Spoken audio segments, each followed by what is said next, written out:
372페이지입니다.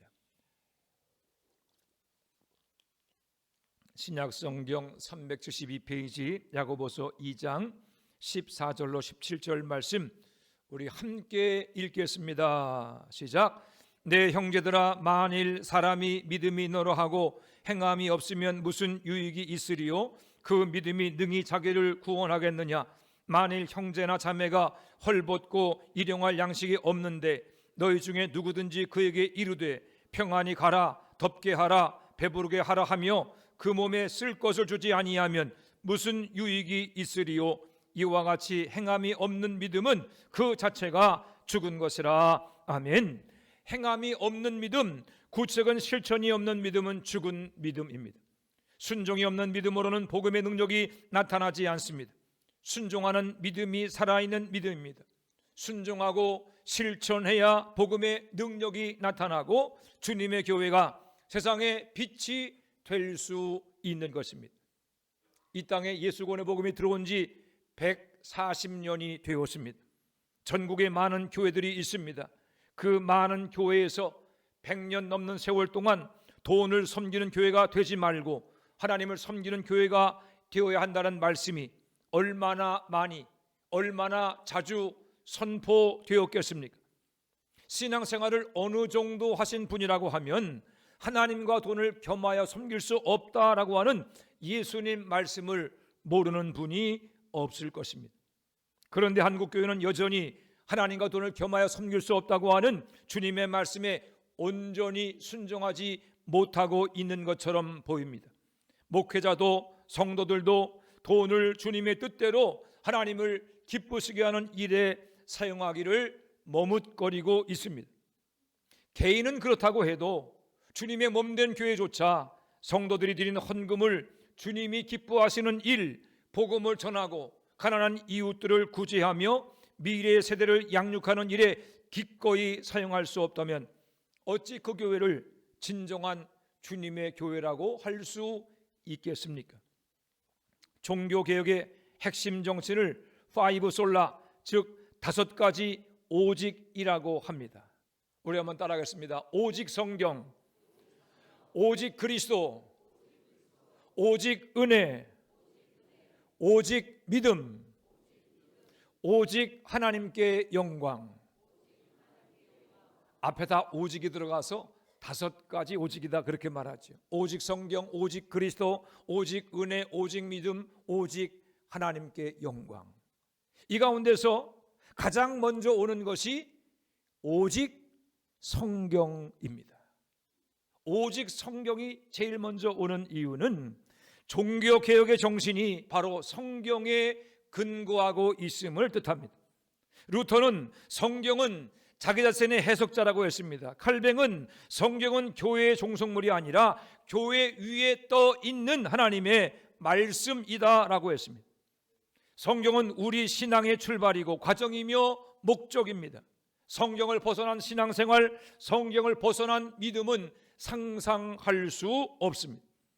우리가 교회 개혁을 이야기할 때도 사람의 생각이 아니라 성경 말씀이 근거가 되어야 합니다. 성경적인 교회, 성경적인 신앙, 성경적인 삶, 오직 성경만이 개혁의 기준이 되어야 합니다. 우리가 어떻게 하면 돈을 주님의 뜻대로 사용할 수 있느냐라고 할 때도 성경의 그 방법을 물어봐야 합니다. 오늘 본문은 우리에게 돈을 어떻게 다스릴 수 있을지, 어떻게 돈을 주님의 뜻대로 사용할 수 있을지를 가르치고 있습니다. 첫째로 돈을 다스리려면 주님의 가르침을 즉시 실천해야 합니다. 어떻게 된다고요? 가르침을 즉시 실천해야 합니다. 오늘 읽은 본문에서 주인은 불의한 청지기가 주인의 돈을 마음대로 쓴 것을 칭찬한 것이 아닙니다. 돈을 사용한 목적을 칭찬하였습니다. 불의한 청지기지만 자신의 미래를 준비하는데 돈을 사용한 것을 칭찬하신 것입니다. 주님은 말씀하십니다. 불의의 재물로 친구를 사귀라. 그 재물이 없어질 때 그가 너희를 영주할 처소로 영접하리라. 영주할 처소, 영원히 거주할 집은 천국밖에 없습니다. 예수님은 내가 너희를 위해서 영원한 거처를 예비하러 간다고 하셨습니다. 그러므로 예수님이 불의의 제물로 친구를 사귀라고 하신 것은 돈을 예수님이 원하시는 일, 하나님을 기쁘시게 하는 일에 사용하라고 하신 것입니다. 그래야 마지막 날 주님께서 우리를 영원한 천국집으로 인도해 주신다라고 하는 것입니다. 그리고 또 한 가지, 본문에 잘 나타나지 않는 칭찬의 이유가 있습니다. 그것은 때를 놓치지 않은 청지기의 지혜입니다. 오늘 본문의 비유를 자세히 보게 되면 주인은 자신의 소유를 낭비한다고 하는 소문이 들리는 청지기를 당장에 쫓아낸 것이 아닙니다. 청지기를 불러들였습니다. 그러면서 내가 너의 소문을 들으니까 별로 안 좋은데 이제 일을 정리해라, 그리고 그만두라, 이렇게 이야기했습니다. 그러니까 인수인계를 위해서 하던 일들을 정리할 시간을 준 것입니다. 여러분 한번 생각해 보세요. 청지기는 이미 해고 통지를 받았습니다. 인수인계를 위해서 하던 일을 정리하고 나면 이제는 쫓겨나게 될 것입니다. 청지기가 자신의 권한을 사용할 수 있는 시간이 얼마나 남았습니까? 얼마 남았죠? 이제 일을 정리하고 쫓겨나면 끝나는 거죠. 그러니까 일을 정리할 그 시간, 해고 통지를 받고 나머지 일을 정리하라고 주어진 그 시간이 청지기로 일할 수 있는 마지막 시간이었습니다. 청지기는 자기에게 주어진 마지막 시간, 마지막 기회를 놓치지 않았습니다. 쫓겨나기 전에 자신의 미래를 위해서 모든 계획을 즉시 실행으로 옮겼습니다. 주인에게 돈을 빌린 사람을 불러서 그들의 빚을 50% 또는 20% 깎아 주었습니다. 이제 자신에게 은혜를 입은 그 사람이 자기가 쫓겨날 때 자신을 도와줄 것이기 때문입니다. 주님께서 이 청지기를 무슨 말로 칭찬했습니까? 우리 누가복음 16장 8절 말씀을 읽어봅니다. 누가복음 16장 8절 말씀, 함께 읽습니다. 시작. 주인이 옳지 않은 청지기가 일을 지혜롭게 하였으므로 칭찬하였으니 이 세대의 아들들이 자기 시대에 있어서는 빛의 아들들보다 더 지혜로움이니라. 아멘. 여기서 지혜라고 하는 말은 분별력이 있다는 그러한 뜻입니다. 분별력이 있는 것이 지혜입니다. 지금이 밤인지 낮인지 봄인지 가을인지 씨를 뿌릴 때인지 거둘 때인지 지금이 무슨 일을 해야 할 때인지를 분별할 줄 아는 능력이 지혜입니다. 주님은 불의한 청지기가 상황을 파악하고 재빠르게 대처한 것을 칭찬하신 것입니다. 이제 얼마 남지 않았는데 내가 빨리 가지고 있는 권한을 사용해서 내 미래를 준비해야지, 그 때를 알았다는 것을 칭찬하신 것입니다. 여러분, 사실 따지고 보면 이 불의한 청지기는 바로 우리들 자신입니다. 우리는 다 해고 통지를 받은 사람들입니다. 여러분, 해고 통지 받으셨어요? 안 받으셨어요? 인생의 해고 통지가 뭡니까? 뭐예요? 죽음이죠.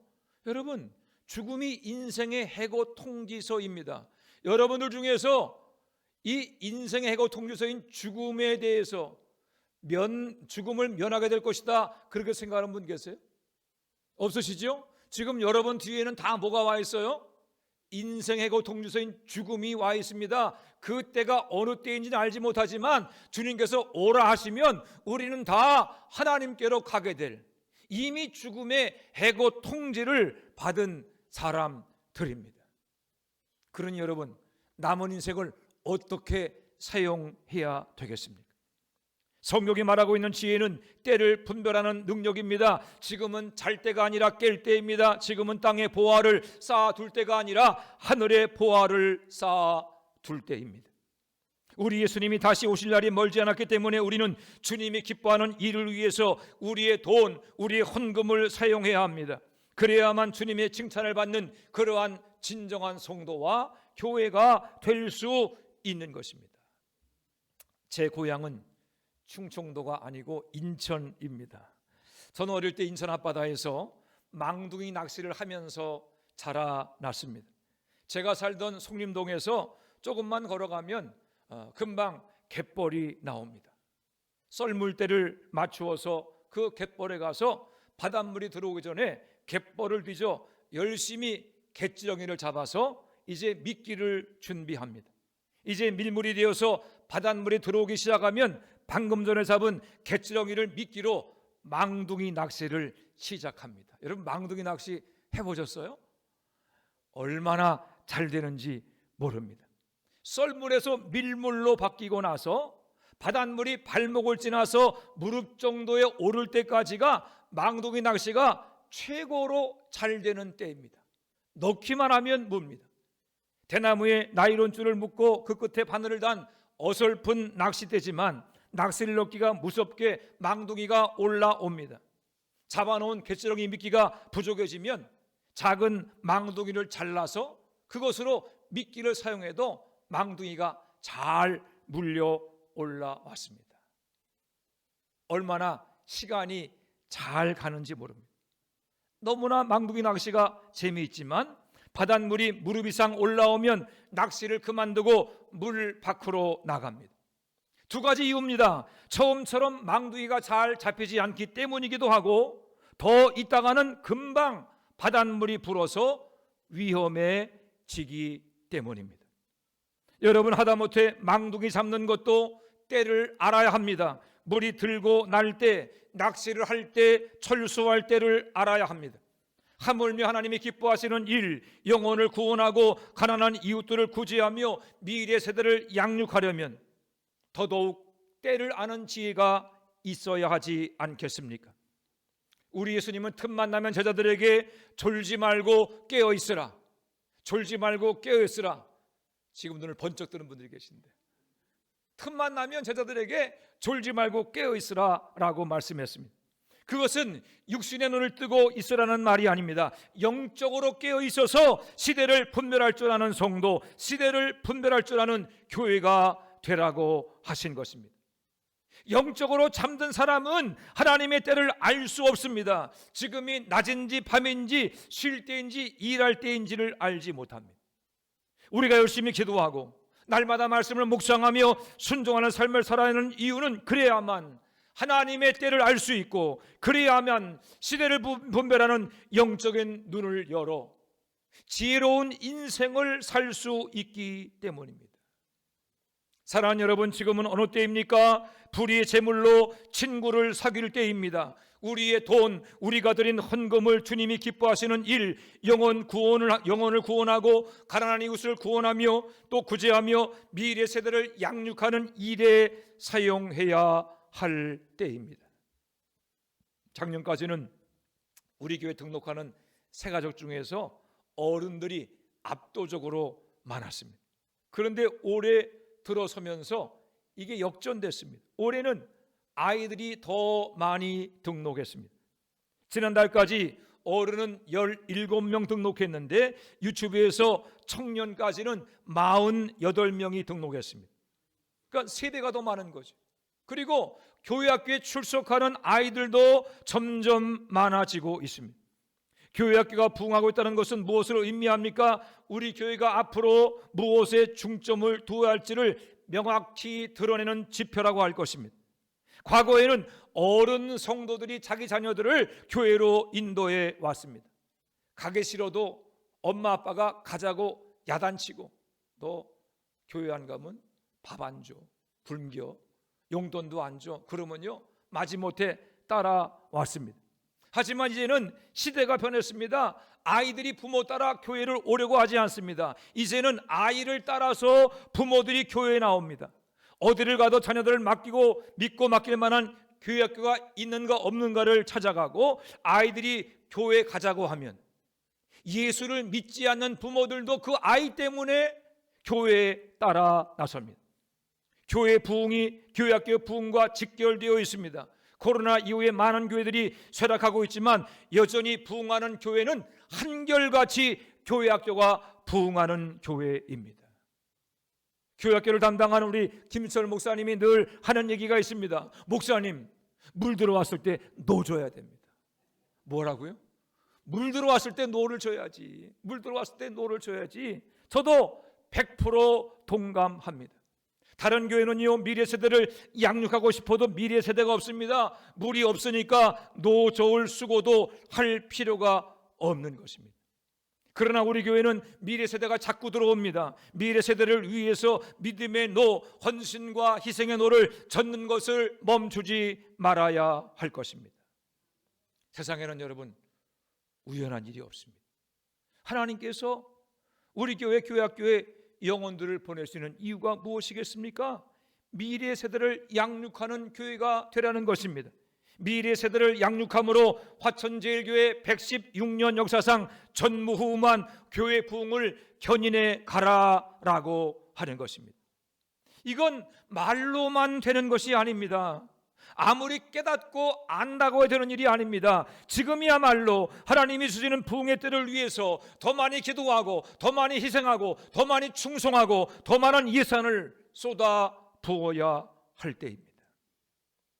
7, 80년대 한국교회가 불같이 부흥할 때 많은 교회들이 헌금으로 예배당을 짓고 기도원을 짓고 교회 묘지를 사드렸습니다. 그때는 그게 유행이었어요. 원스톱 처치, 요람에서 무덤까지, 유치원에서부터 그리고 어르신 되어서 그리고 세상을 떠나실 때까지 모든 것을 책임지는 교회, 모든 것을 제공하는 교회가 되는 것이 그때 시대의 유행이었고 부흥하는 교회의 기준이었습니다. 그때 미래를 내다보던 목회자들이 그렇게 얘기했습니다. 지금은 예배당을 짓고 기도원을 짓고 교회 묘지를 사드릴 때가 아닙니다. 지금은 미래 세대를 위해서 더 많이 투자해야 할 때입니다. 그렇게 이야기를 하고 주장을 하고 세미나를 했습니다. 미래 세대를 위해서 준비하자고 하는 말에 반대한 사람들이 없었습니다. 모두가 다 공감했습니다. 동감했습니다. 그래, 미래 세대를 준비해야지. 주일학교에 더 많은 투자를 해야지. 그래야 교회의 미래가 있지. 듣는 사람들마다 고개를 끄덕였습니다. 하지만 그것으로 끝이었습니다.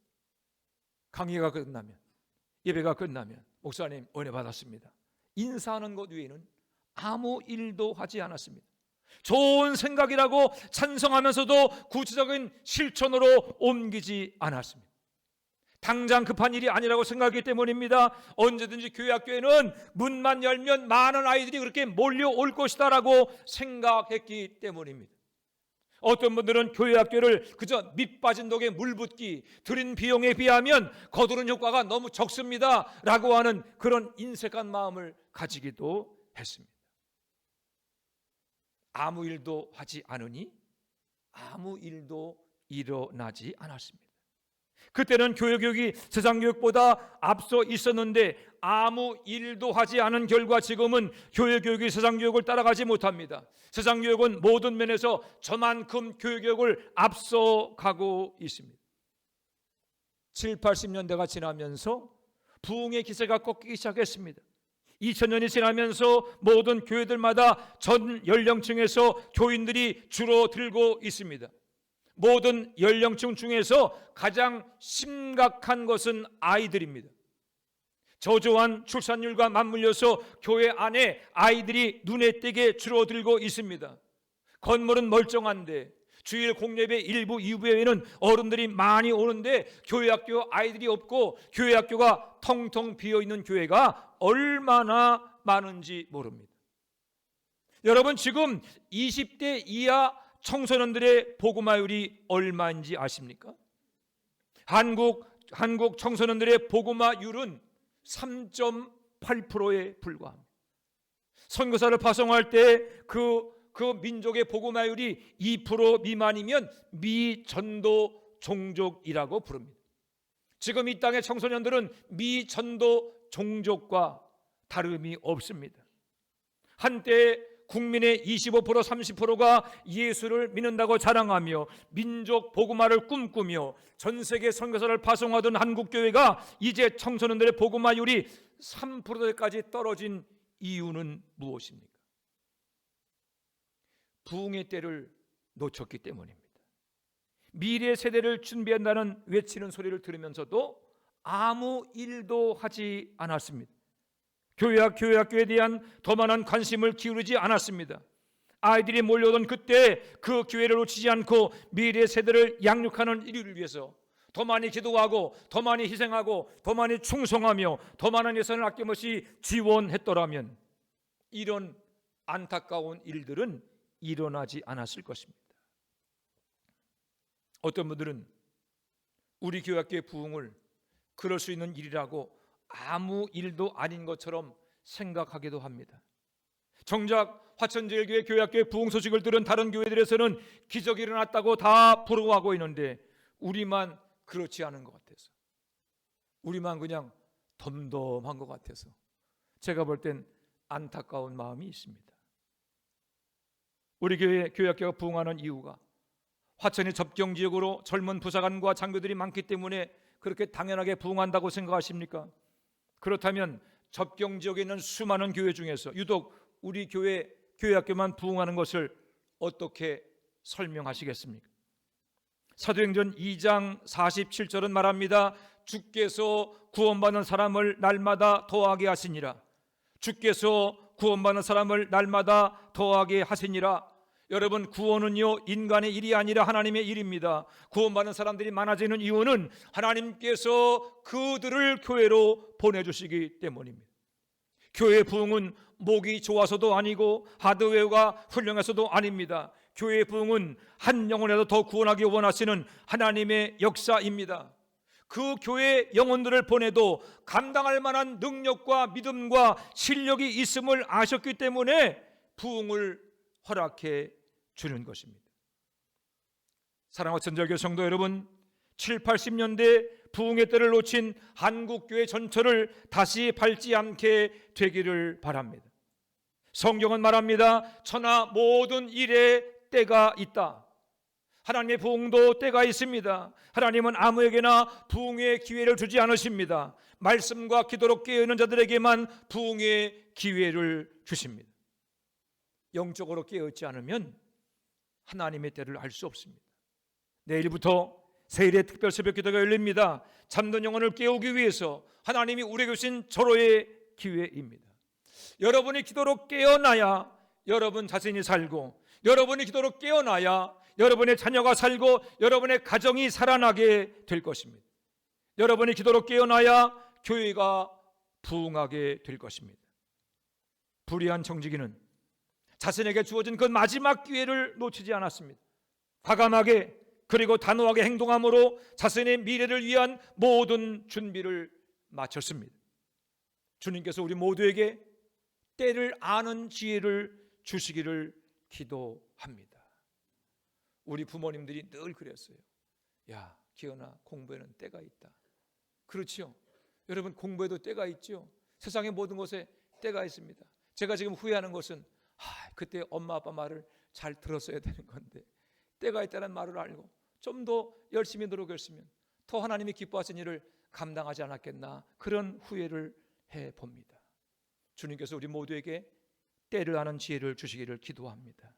하나님이 주시는 부흥을 위해서 물질을 사용하는 담대한 믿음과 단호한 결단, 부흥의 때를 놓치지 않을 수 있는 현명한 판단과 행동을 주시기를 기도합니다.